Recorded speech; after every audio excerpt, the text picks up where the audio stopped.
Salam alaikum, j'espère que vous allez bien aujourd'hui avec une nouvelle vidéo qui va concerner le cours les SCA, c'est-à-dire syndrome coronarien aigu, sans sus-décalage du segment ST. D'accord. Aujourd'hui, on va étudier cette partie du syndrome coronarien aigu et on va voir la différence entre cette partie et le sus-décalage syndrome coronarien aigu avec sus-décalage du segment ST. Donc, sur le plan du cours, on va étudier les généralités, puis le diagnostic d'un SCA sans sus-décalage. On va voir les signes fonctionnels à l'examen clinique, l'ECG, la troponinémie, l'échoCœur et enfin la coronarographie, puis le diagnostic différentiel, puis le pronostic du SCA sans sus-décalage.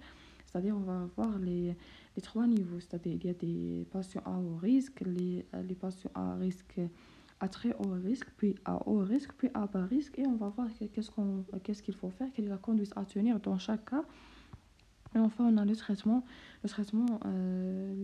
On va étudier les différentes catégories. Par exemple, on a les anti-agrégants plaquettaires, les anticoagulants, les anti-ischémiques, une intervention coronaire percutanée. On va voir quand est-ce qu'on fait cette intervention, le pontage aorto-coronaire et enfin la stratégie thérapeutique. Et enfin, à la dernière partie, ce sont les points clés. Donc, on va commencer par les généralités. La nosologie, c'est-à-dire l'étude de la maladie, c'est-à-dire la définition de la maladie. L'angor instable et l'infarctus du myocarde, c'est-à-dire l'IDM sans sus-décalage persistant du segment ST, sont regroupés sous la dénomination, c'est-à-dire tous sont appelés les deux types. On a l'angor instable et on a l'IDM sans sus-décalage. Quelle est la différence entre les deux? L'angor instable, ce sont les deux dus à une obstruction qui est partielle. Il n'y a pas une occlusion complète de l'artère coronaire, d'accord? Les deux types. Mais en cas d'un angor instable, il n'y a pas de nécrose. C'est-à-dire, la nécrose, quand est-ce qu'on connaît qu'il y a une nécrose myocardique? C'est en cas d'une élévation de la troponinémie. En cas d'un angor instable, il n'y a pas une élévation de la troponinémie. Les troponinémies vont être négatives, donc il n'y a pas de nécrose. Donc ça, c'est un bon pronostic. Par contre, il y a l'IDM sans sus-décalage, c'est-à-dire il y a une occlusion partielle, la même chose comme l'angor instable, mais il y a une nécrose. On va voir pourquoi il y a ces nécroses. Il y a une nécrose qui va causer une augmentation de la troponinémie, c'est-à-dire la troponine sanguine. Donc ça c'est le deuxième type de syndrome coronarien aigu sans sus-décalage. Et les deux sont regroupés sous le nom de syndrome coronarien aigu sans sus-décalage ou bien élévation du segment ST. Ça, c'est plus précisément, on dit sans sus-décalage, mais on peut parfois à l'ECG voir un sus-décalage, mais qui n'est pas persistant. Donc, plus précisément, on ne dit pas il n'y a pas un sus-décalage, mais il y a un sus-décalage. L'essentiel, c'est que ce sus-décalage n'est pas persistant. On va voir dans le syndrome coronarien avec sus-décalage, ce sus-décalage du segment ST est persistant, ne disparaît pas. Mais ici, le sus-décalage peut avoir, dans le syndrome coronarien aigu sans sus-décalage, peut avoir un sus-décalage, mais qui va disparaître, qui va être transitoire. On a l'IDM non ST est défini, c'est-à-dire c'est pas encore instable. Il y a l'IDM non ST, donc il y a une nécrose, il y a une augmentation de la troponinémie. On va voir ici dans cette image, il y a une image qui résume.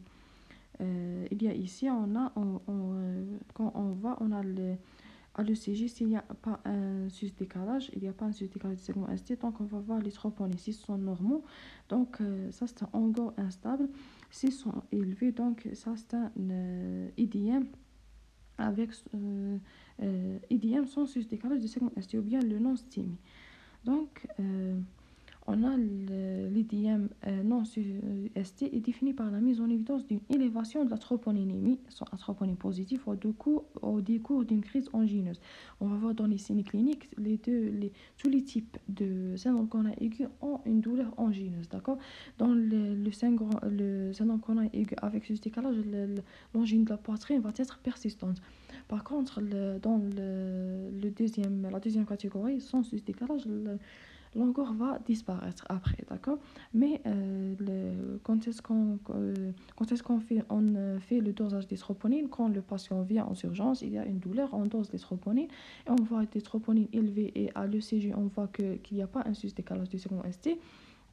Donc ça, c'est-à-dire pas un sus-décalage, mais il y a un sous-décalage. On va voir dans le CG qu'est-ce qu'on voit en cas d'un syndrome coronarien aigu sans sus-décalage. L'essentiel, on a ça, l'élévation de la troponinémie elle va être en faveur d'un idième non ST. Donc, les séquelles myocardiques sont en règle de taille très limitée et l'électrocardiogramme réalisé à distance n'identifie pas dents de cul. En cas d'édème non ST, c'est pas comme l'IDM avec élévation du ST. L'IDM non ST ne va pas causer d'une nécrose. Une nécrose, c'est-à-dire l'IDM ou bien le syndrome coronarien aigu sans sus-décalage du segment ST, qu'est-ce qu'il va causer? Il va causer juste une lésion du muscle myocardique. Par contre, en cas d'un syndrome coronarien aigu avec sus-décalage, ça va causer une nécrose myocardique, c'est-à-dire la mort du muscle myocardique. Donc, ici, et en cas d'un idiome non ST, on va pas voir une onde de Q. Une onde de Q, c'est-à-dire c'est l'onde de Q est en faveur de nécrose. Il dit onde de Q de nécrose. Mais dans ce cas-là, il n'y a pas une onde de Q dans la majorité des cas. Donc, c'est un idiome non Q. Exemple, idiome sous-endocardique, terminologie actuellement des US, c'est-à-dire ici, en cas d'idiome, en cas d'un idiome non ST, il n'y a pas une nécrose totale. C'est-à-dire, pour voir la différence entre les deux, on a un STIM, c'est-à-dire SCA avec un sus-décalage du segment ST. Il y a une nécrose totale de tous les parties du cœur, d'accord? Il y a l'endocarde, le myocarde et l'épicarde. Mais, pardon, mais en cas de nécrose, en cas d'une nécrose non ST, c'est-à-dire il n'y a pas une élévation de ST, ça c'est la couleur grise et c'est suggestif de nécrose. Ici il y a juste une nécrose sous-endocardique, d'accord? Il n'y a pas une nécrose de tous les couches du cœur, d'accord? Donc il n'y a pas juste une partie qui est nécrosée. Donc ça c'est un IDM. Et comment avoir la nécrose, comment confirmer la nécrose par l'élévation des troponines. Donc, s'il y a une élévation des troponines, donc, il faut connaître si c'est un ST positif ou négatif. Donc, ST négatif va être une nécrose juste dans une partie du corps, c'est-à-dire juste dans la partie sous-endocardique. Par contre, s'il y a un ST positif, donc c'est une nécrose qui transmirale. Tous les parties du corps vont être nécrosées, d'accord? Donc, on revient ici. On a en cas de la présentation clinique initiale de longueur instable et celle de l'idiome non ST sont similaires. D'accord, il y a la clinique, c'est-à-dire on va voir les signes fonctionnels, etc. Le longueur, etc. vont être fonctionnels. D'accord, juste dans l'idiome, on a dit que pour différencier entre les deux, dans l'idiome non ST, il y a les troponines sont similaires, leur prise en charge est commune. D'accord, dans les deux cas, il y a une obstruction partielle, il faut éliminer cette obstruction. Parce que aussi, longueur instable peut évaluer vers l'idiome non ST, l'idiome non ST peut évaluer vers l'idiome avec élévation du ST, donc il faut la prise en charge et l'élimination de cette thrombus. La physiopathologie, c'est-à-dire le mécanisme de cette maladie, l'instabilité clinique témoigne d'un processus thrombotique engendré par la rupture d'une plaque athéromateuse coronaire. En cas d'une obstruction, bien occlusion d'une artère coronaire, qu'est-ce qu'il va avoir? Il va avoir parfois cette obstruction, c'est-à-dire c'est une plaque qui est athéromateuse, qui est causée par le cholestérol, l'accumulation des dépôts de cholestérol. Donc, va accumuler et parfois l'accumulation peut être stable, donc il ne va pas bouger, il va causer une occlusion qui est partielle, mais elle ne va pas bouger. Mais parfois, il va avoir une rupture de cette plaque. Donc, la rupture, la plaque athéromateuse est située dans l'artère coronaire. Par exemple, si on voit une image, la plaque, par exemple, ici, il est situé à l'intérieur, c'est-à-dire, par exemple, ici. Ça, c'est la lumière, ça, c'est la lumière de l'artère coronaire. Donc, s'il y a une plaque ici qui est stable, donc, il va causer rien. Mais si elle est instable, si elle a rupturé, donc, qu'est-ce qu'il va avoir? Il va avoir une brèche vasculaire. Il va rupture à l'intérieur du vaisseau et ça va causer quoi? Ça va causer que les plaquettes vont accumuler ici parce qu'il y a c'est un signe d'alarme. La rupture de la plaque athéromatoeuse, c'est un signe d'alarme qui, qui va causer que les plaquettes vont vont venir ici dans le site de cette thrombus et donc va causer une coagulation. Il va être, la cascade de coagulation va commencer ici, et donc va causer une coagulation et formation d'un thrombus. Et ça, ce qui va causer l'occlusion coronaire aiguë, c'est-à-dire le syndrome coronaire aigu. Ça, c'est la première des choses.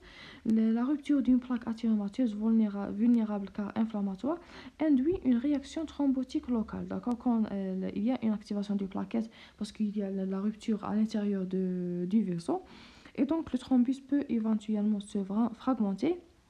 Donc cette thrombus, il peut soit être ne bouge pas, mais il peut aussi se fragmenter. Les fragments migrent alors vers l'aval de l'artère coronaire concernée, c'est-à-dire il va migrer, les fragments vont migrer vers les capillaires, les vaisseaux de petit calibre. Donc ça va causer quoi? Des foyers de micronécrose, c'est-à-dire que quand ces fragments vont migrer vers les capillaires, donc vont occlure ces capillaires, et donc les capillaires qui irriguent des petits foyers de myocarde vont avoir une occlusion, et donc il va avoir une nécrose dans ces territoires. Actuellement détecté par l'apparition dans la circulation sanguine d'un marqueur spécifique, c'est la troponine. Donc ici, en cas d'un IDM, pour savoir si c'est juste un hangar instable ou un IDM, donc on va avoir une élévation de la troponine. Diagnostic d'NSCA non ST. Comment faire le diagnostic? On va d'abord commencer par les signes fonctionnels, c'est-à-dire, et le signe majeur en cas d'un IDM, c'est la douleur. Et c'est surtout en cas d'un édème, en cas d'un non-STEMI, il va être longueur de repos, pardon. Longueur de repos, c'est le tableau typique de cette maladie, de cette syndrome coronaire aigu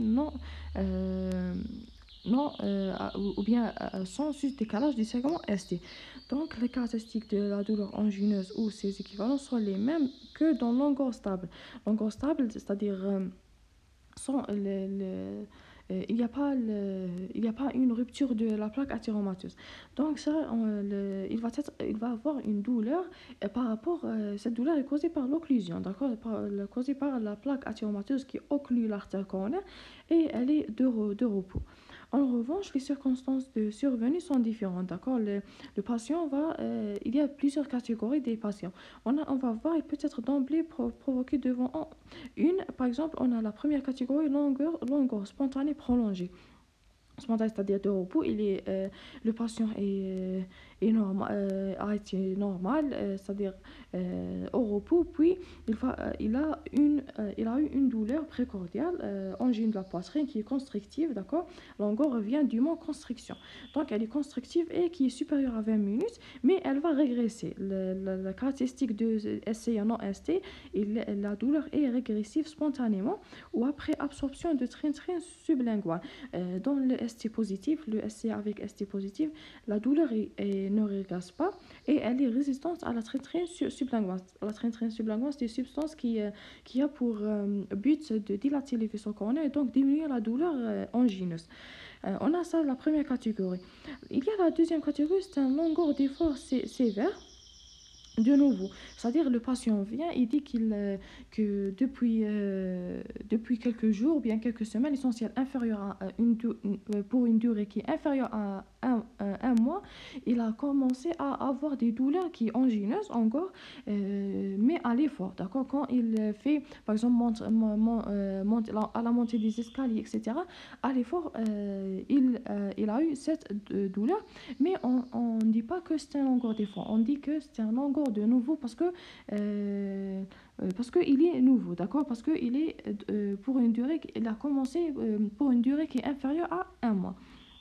Il est inaugural et décrit depuis moins d'un mois, en particulier crescendo, c'est-à-dire la première fois, la douleur va être pour des efforts qui sont intenses, puis pour le moindre d'effort, il va avoir cette douleur.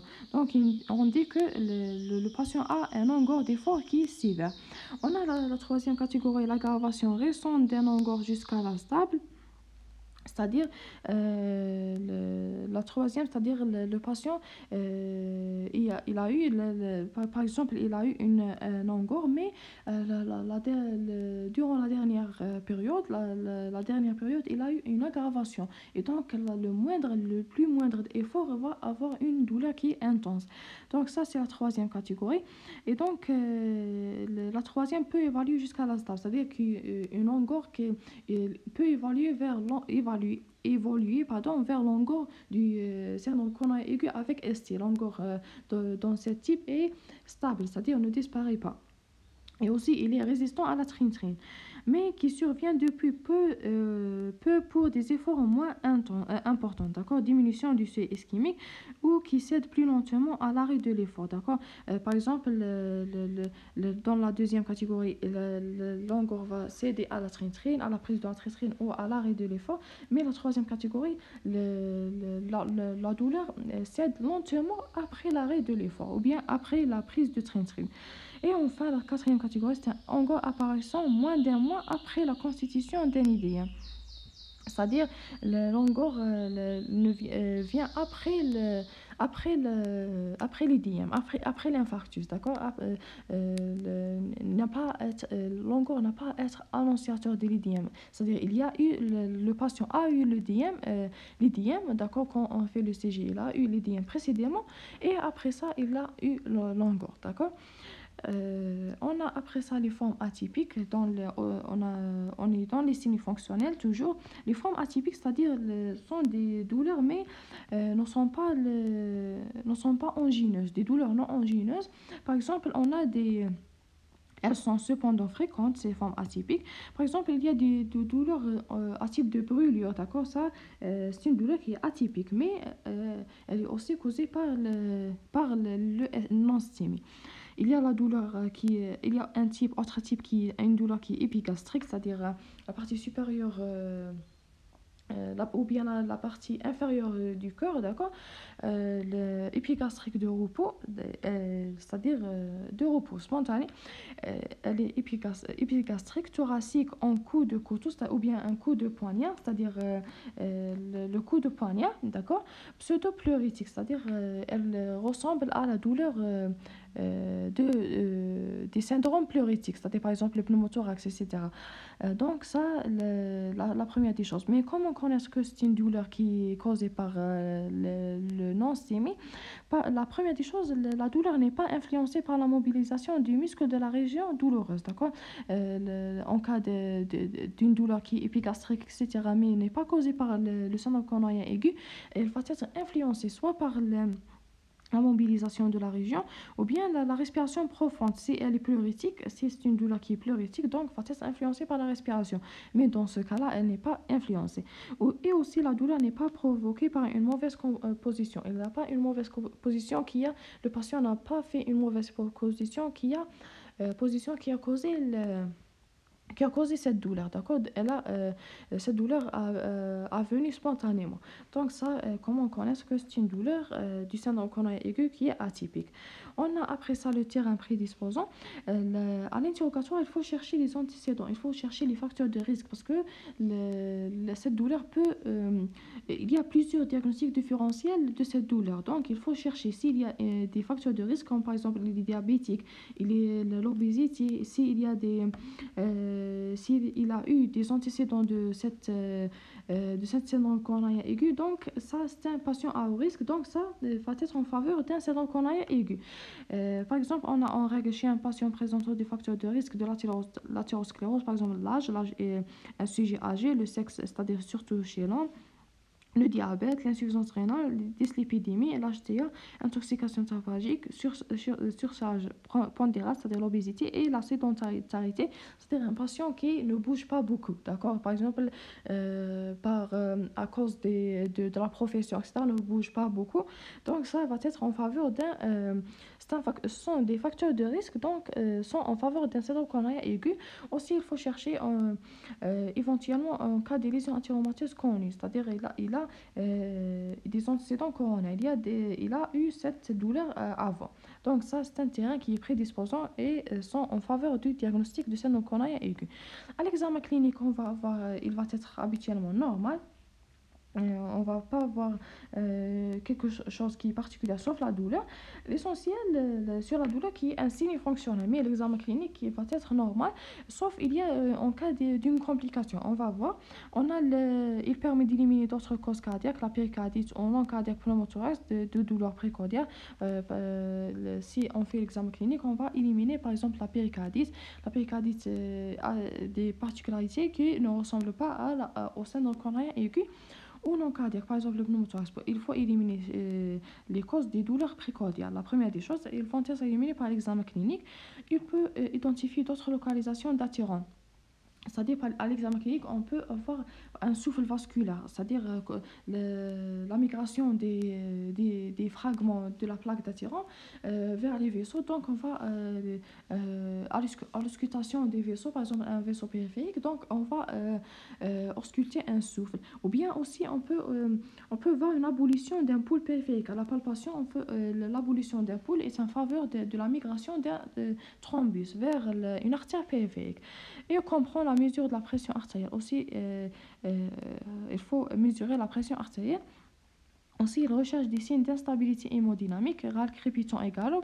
Les râles crépitants, c'est-à-dire il y a l'OAP et le galop, donc ça, en faveur d'une insuffisance cardiaque. L'insuffisance cardiaque, c'est une complication, d'accord, complication de cette SCA. La complication de cette SCA euh, va être, c'est-à-dire va être présenté par les complications du syndrome coronarien aigu. Par exemple, on a la complication la plus importante, c'est l'insuffisance cardiaque qui va être présentée par les râles crépitants, le galop, d'accord, quand on voit ces critères à l'examen clinique, donc on voit que le patient est dans un stade qui est sévère et peut mettre, parce que bien sûr, le syndrome coronarien aigu par la nécrose, par la lésion myocardique, bien sûr, va avoir une insuffisance cardiaque si elle n'est pas traitée. Il recherche des signes d'instabilité. Après ça, il peut mettre en évidence un souffle systolique précordial transitoire. Aussi, s'il y a une insuffisance mitrale par ischémie ou bien rupture d'un pilier de la valve mitrale, si l'ischémie, le syndrome coronarien aigu a touché un pilier de la valve mitrale, donc ça va causer un souffle systolique précordial qui est transitoire, qui va disparaître. Après ça, après l'examen clinique, on va faire l'ECG. Toujours dans n'importe quel type de syndrome coronarien aigu, le diagnostic, la confirmation du diagnostic se fait par l'examen clinique et par l'ECG. Ce sont les deux critères majeurs du diagnostic. L'ECG est l'examen de première intention qu'il faut pratiquer dès que le diagnostic est suspecté. Si le patient vient par exemple aux urgences, on a fait l'interrogatoire, il présente des facteurs de risque, il présente la douleur angineuse, d'accord, etc. Donc ça, il faut faire le CG à l'immédiat. Il doit être obtenu moins de 10 minutes après le premier contact médical. C'est-à-dire, après l'interrogatoire, rapidement, il faut faire le CG en moins de 10 minutes lorsque le patient se présente à un service d'urgence. D'accord, surtout s'il vient pour une douleur qui est atroce, qui a gêné le patient et l'a motivé pour consulter vers les urgences. Il est enregistré habituellement après une crise douloureuse et de ce fait doit être renouvelé et comparé si possible à un tracé antérieur. Si le patient a un tracé de CG qui est fait avant, donc il faut comparer le CG parce que dans ce cas-là, il n'y a pas un sus-décalage, d'accord. Il faut comparer, on va voir que le CG va montrer des troubles de repolarisation, c'est-à-dire troubles de l'onde de T, et aussi le sous-décalage. L'essentiel, on ne va pas avoir un sus-décalage persistant. L'essentiel, après ça, il faut comparer, s'il est possible, à un tracé antérieur. Il est recommandé de le renouveler de manière systématique 6 heures plus tard ou à l'occasion d'une éventuelle récidive douloureuse. Pourquoi il faut remettre le CG? Parce que le non-STEMI, il y a un risque. Il y a un risque de compliquer vers le STEMI, vers l'IDM, vers l'IDM et aussi la nécrose. D'accord, vers l'IDM avec ce décalage et l'IDM avec ce décalage va évoluer vers la nécrose. Donc, il faut comparer pour savoir si le traitement a réussi ou pas, ou si le patient présente un risque d'avoir un IDM avec ce décalage. Donc, il est recommandé, c'est pour ça il faut renouveler systématiquement. Ou bien aussi si le patient après une période qui est courte, d'accord, n'a pas arrivé à 6 heures, mais le patient présente une autre douleur qui est récidivante, il faut refaire le CG à l'immédiat. Donc, à la mise en évidence des modifications transitoires de la repolarisation, en particulier durant une crise, permet de poser le diagnostic. On va voir dans l'OCG, qu'est-ce qu'on va voir? Des troubles de repolarisation qui peuvent, ces troubles-là, à condition que ces troubles vont être durant la crise, on dit percritique, c'est-à-dire durant la crise. Pour poser le diagnostic, quels sont ces troubles de repolarisation? On va voir dans cette image. Ici, on a la première des choses, on va voir les anomalies du ST qui sont appelées des lésions et des anomalies de l'onde de T. Les anomalies du ST vont être le sous-décalage. Le sous-décalage, comme vous voyez ici, le sous-décalage du segment ST ou bien le sous-décalage ascendant. Il y a le sous-décalage qui est descendant et il y a le sous-décalage ascendant, mais peut-être cette sous-décalage ascendant est moins grave que le sous-décalage descendant. D'accord, ça c'est la première des choses. Aussi, on peut voir des troubles de l'onde de T. Les anomalies de l'onde de T qui sont appelées l'ischémie vont être soit des ondes de T qui sont positives. Quand est-ce qu'on dit des ondes de T qui sont des ondes de T positives en cas d'une lésion et endocardique, sous-endocardique. Si c'est une lésion ischémie sous-endocardique, les ondes de T vont être positives, ample pointille symétrique sur ischémie myocardique sous-endocardique. Il y a l'ischémie, si l'onde de T est négative, aussi elle est ample pointille symétrique et négative, donc ça c'est une ischémie qui est sous-épicardique. D'accord, ça c'est pour différencier. On a aussi cette tableau qui va montrer, on a l'ischémie, c'est-à-dire les anomalies de l'onde de T. Donc, soit être sous-endocardique, donc elle est positive, ou bien sous-épicardique, donc elle est négative. Ou bien la lésion, c'est-à-dire les anomalies du segment ST, soit vont être un sous-décalage du ST, donc sous-endocardique, ou bien un sus-décalage. En cas d'un sus-décalage, donc c'est sous-épicardique. Mais un sus-décalage, on va pas voir un sous-décalage, un sus-décalage en cas d'un non-stémie. On va voir juste le A, le sous-décalage du ST, donc en faveur d'une ischémie sous-endocardique. Donc ça, c'est la première des... Qu'est-ce qu'on va voir à l'ECG? Après ça, on a les modifications de l'ECG percritique, c'est-à-dire durant la crise. La modification la plus caractéristique est le sous-décalage du ST qui est horizontal ou bien descendant. En particulier, comment on voit le sous-décalage par le point J, le point J qui est au début du segment ST. Donc ça, comment savoir s'il y a un sous-décalage qui est supérieur ou égal à 1 mm dans deux dérivations contiguës ou plus. Il faut deux dérivations parce que la lésion, s'il y a une occlusion, donc il faut intéresser au moins deux territoires du myocarde. Aussi, on a un angor de présent métal. Ça, c'est un sus-décalage du ST, d'accord? C'est un sus, pas sous. C'est un sus-décalage du ST qui est horizontal ou bien convexe vers le haut, définit l'angor de Pins-Montas. C'est quoi le longueur de Pins-Montas? C'est-à-dire, il y a un thrombus, cette thrombus qui va rupturer, etc. C'est-à-dire la plaque athéromateuse va rupturer. La rupture, qu'est-ce qu'elle va causer? Elle va causer un vasospasme. Le vasospasme, c'est-à-dire constriction du vaisseau coronaire. Le vasospasme va causer une occlusion, c'est-à-dire la contraction va rapprocher les deux couches de l'artère, donc va causer une occlusion qui est transitoire, d'accord? Va causer l'occlusion complète, va causer l'élévation du ST, un sus-décalage qui est horizontal ou bien convexe, mais transitoire. Et le vasospasme va disparaître après. Cette anomalie transitoire est rarement, d'accord? Elle est rarement en reconstruction pratique. Elle traduit une occlusion brutale, complète, mais transitoire d'une artère épicardique. D'accord, il y a une occlusion qui est causée par le vasospasme. Différents mécanismes peuvent être évoqués, soit un thrombus qui est non occlusif, mais cette thrombus, en réaction, l'artère coronaire va faire une vasoconstriction en réaction à cette thrombus. qui est réactionnelle, occlusion thrombotique transitoire du fait d'une, ou bien par occlusion thrombotique transitoire du fait d'une fibrinolyse spontanée ou fragmentation du thrombus. Il y a le thrombus et le thrombus a eu une fibrinolyse, c'est-à-dire une destruction, d'accord, fibrinolyse. La fibrinolyse, qu'est-ce qu'il va causer? Il va causer une fragmentation. Donc, en réaction, l'artère coronaire va faire un vasospasme. L'inversion transitoire du long de T n'a une valeur diagnostique que lorsque la variation dépasse 1 mm. Il y a avec le sus-décalage, il y a aussi l'inversion transitoire le sous-décalage. En cas d'un sous-décalage, on a vu qu'elle peut être associée à inversion de long de T, soit positive, soit négative. Donc, mais il faut que la variation dépasse, l'élévation dépasse 1 mm. Il faut être ample. Quand on a voyé ici, il faut que l'onde de T elle est ample. Après ça, on a le tracé peut rester inchangé durant la crise, n'excluant pas le diagnostic. Un ECG normal n'exclut pas le diagnostic. Il faut faire d'autres examens qu'on va voir pour éliminer le diagnostic. Mais l'ECG normal n'élimine pas le diagnostic. On a les anomalies de l'ECG post-critique, c'est-à-dire après la crise angineuse.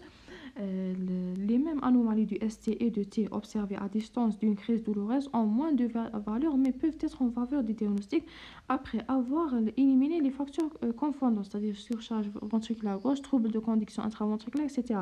C'est-à-dire, on peut, après la crise, si on fait le CG, on peut voir les mêmes signes, c'est-à-dire sous-décalage, les anomalies du ST, etc. Mais en moins de valeur diagnostique que si le CG est fait durant la crise, d'accord? Si il est fait durant la crise et on a vu ces anomalies, donc ça confirme le diagnostic. Mais si le CG est fait après la crise, ça ne confirme pas le diagnostic. Il peut être en faveur du diagnostic, mais il ne confirme pas. Donc pour confirmer, il faut d'abord éliminer l'hypertrophie ou bien la surcharge ventriculaire gauche, les troubles de conduction intraventriculaire, etc.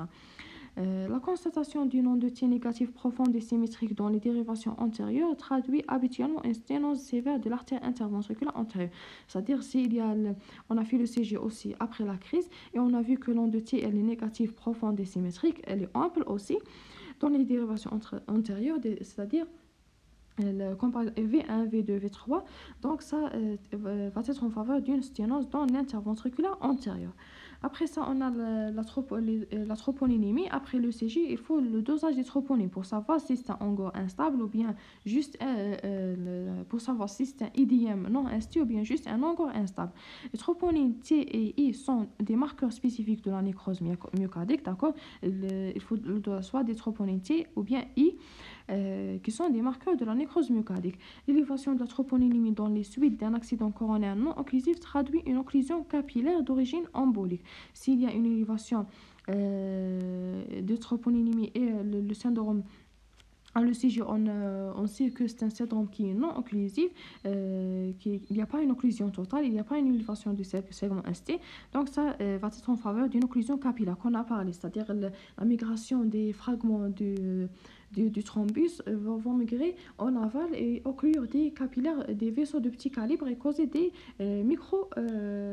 micronécroses. L'origine de l'embole étant le thrombus formé en contact de la plaque athéromatoeuse rompue. D'accord? L'origine de l'embole, les fragments sont les fragments de la plaque athéromatoeuse qui est rompue. La troponine est détectée dans la circulation 3 à 6 heures après le début de l'épisode ischémique et durant 24, c'est-à-dire le premier ou bien le deuxième jour pour la forme standard.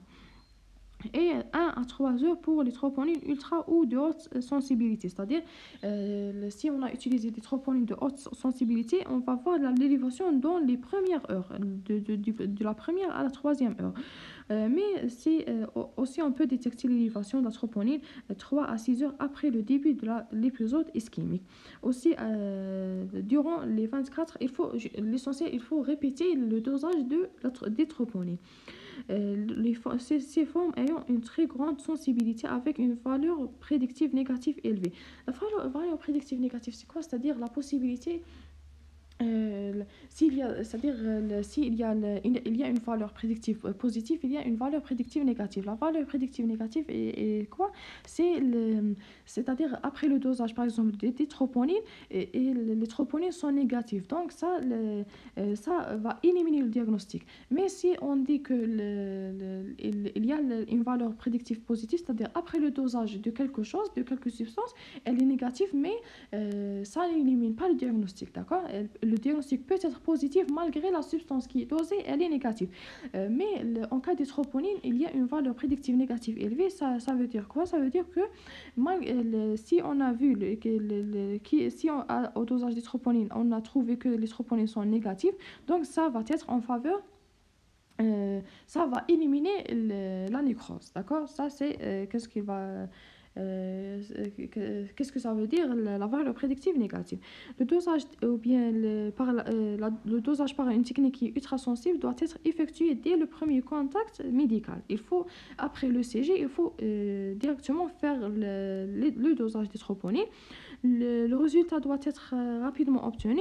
D'accord, si on a utilisé une technique qui est ultra sensible, on va rapidement obtenir les résultats des troponines dans une durée qui est inférieure à 1 heure après admission, et renouveler 1 à 3 heures plus tard et 1 à 3 heures après une éventuelle récidive douloureuse. Soit on va faire le dosage. Pourquoi il faut faire deux dosages des troponines? Pour éliminer une autre origine. Parce que, pardon, pourquoi? Parce que les troponines peuvent être élevées par une autre cause, surtout par une insuffisance rénale, etc.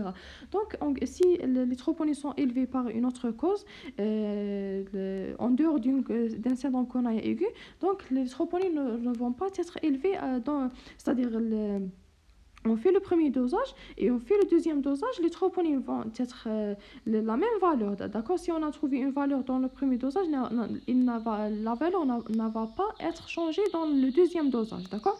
Mais s'il y a un syndrome qu'on a aigu, la valeur va être élevée dans le deuxième dosage par rapport au premier dosage. C'est pour ça qu'il faut il faut renouveler après le premier dosage, après 1 à 3 heures, ou bien après une récidive douloureuse.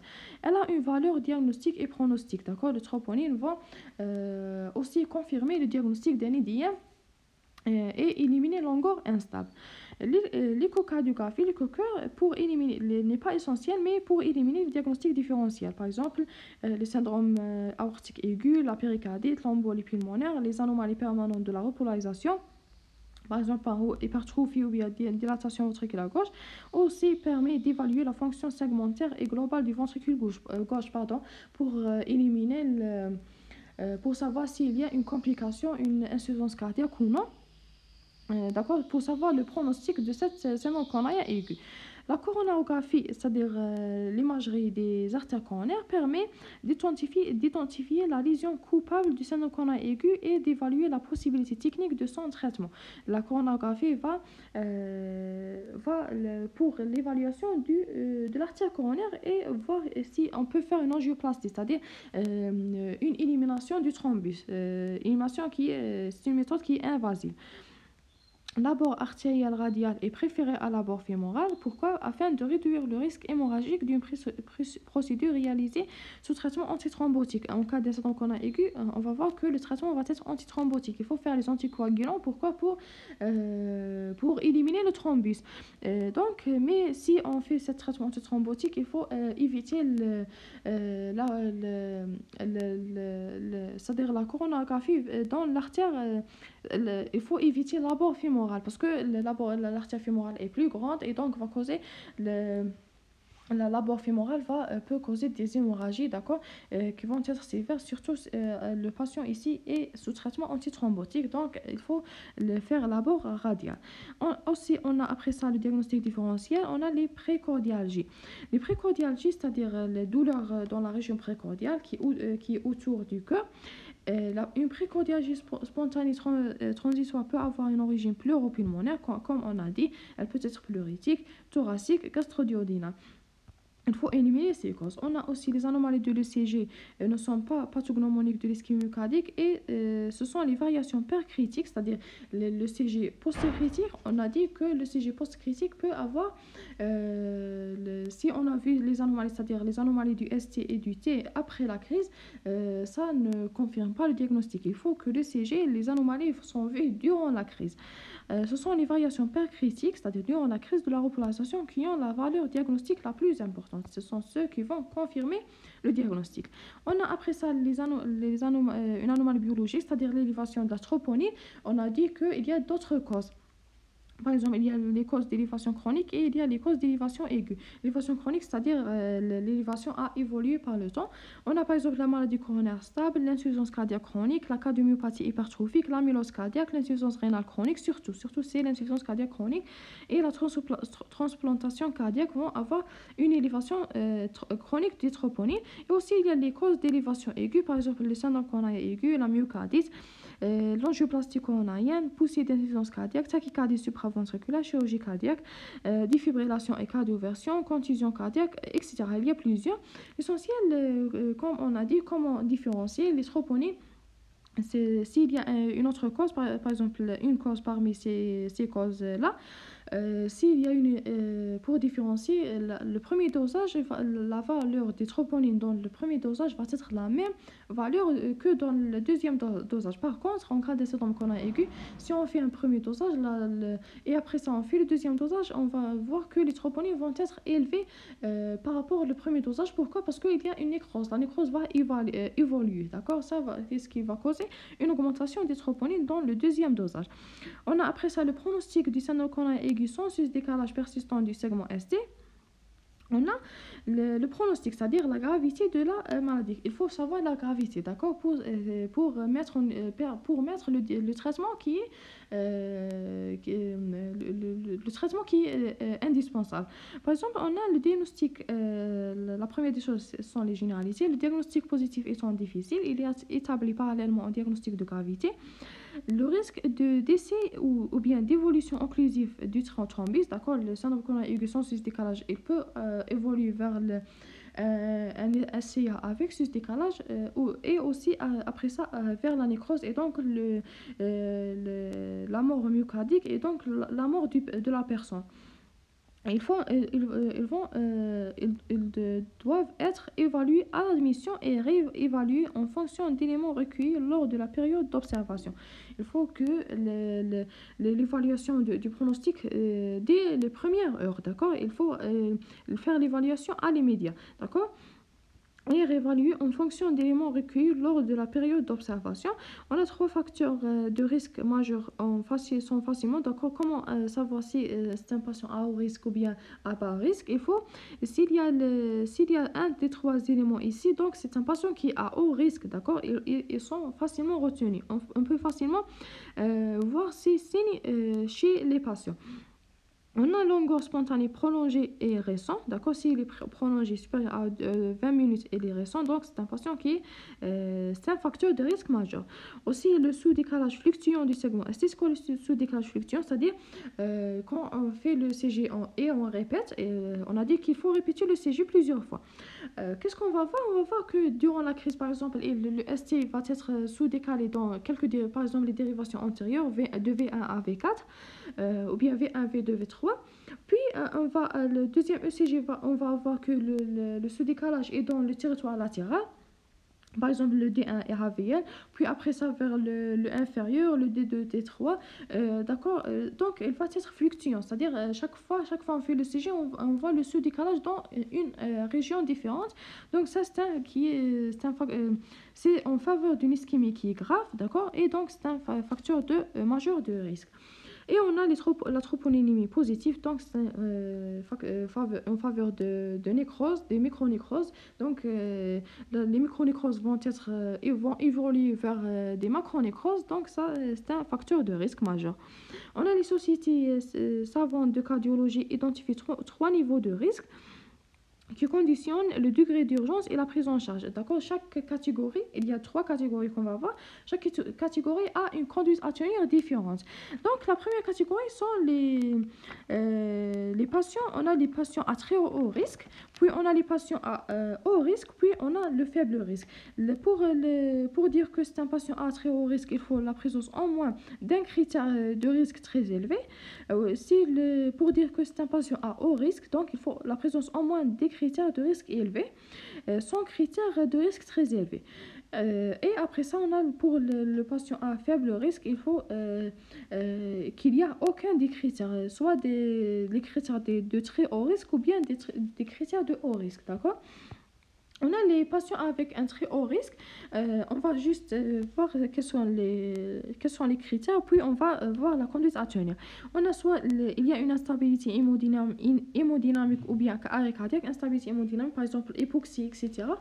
Ou bien arrêt cardiaque, surtout en cas d'une insuffisance cardiaque, va causer bien sûr l'arrêt cardiaque.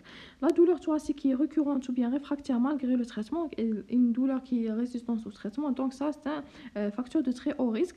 Une arythmie menaçante, surtout les bradycardies, donc les troubles de la conduction, donc ça c'est un facteur de très haut risque. Les complications mécaniques de l'infarctus du myocarde, c'est-à-dire les complications, c'est-à-dire les complications qui vont ressentir sur la contractilité du myocarde et donc causer la dilatation et l'hypertrophie du ventricule. Donc aussi, et on a l'insuffisance cardiaque clairement liée au non-ischémie, c'est-à-dire si on a à l'examen clinique on a vu des signes d'insuffisance cardiaque, les râles crépitants, le galop, etc.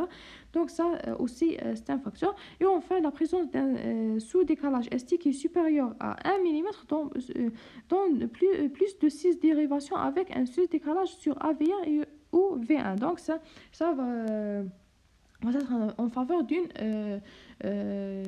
ischémie qui est étendue, d'accord, étendue dans plusieurs dérivations et aussi un sus-décalage, et il y a le sus-décalage va être en faveur d'une occlusion complète dans quelques artères ou bien oui, dans quelques artères. Donc ça sont les facteurs de très haut risque. En cas des patients avec ces critères-là, il faut faire une stratégie invasive immédiate, c'est-à-dire dans une durée qui est inférieure à 12 heures. C'est quoi la stratégie invasive immédiate? C'est-à-dire il faut faire la coronographie avec l'angioplastie, c'est-à-dire l'imagerie des artères coronaires et l'angioplastie. Il faut l'élimination chirurgicale du thrombus rapidement, dans les médias. Et recommandé chez les patients présentant au moins un des critères. Au moins un des critères, il faut faire cette stratégie invasive. On a la deuxième catégorie, les patients avec haut risque, c'est-à-dire les patients avec un non-STIMI confirmé, c'est-à-dire il y a les troponines qui sont positifs et aussi le CG et la clinique ont en faveur de le non-STIMI.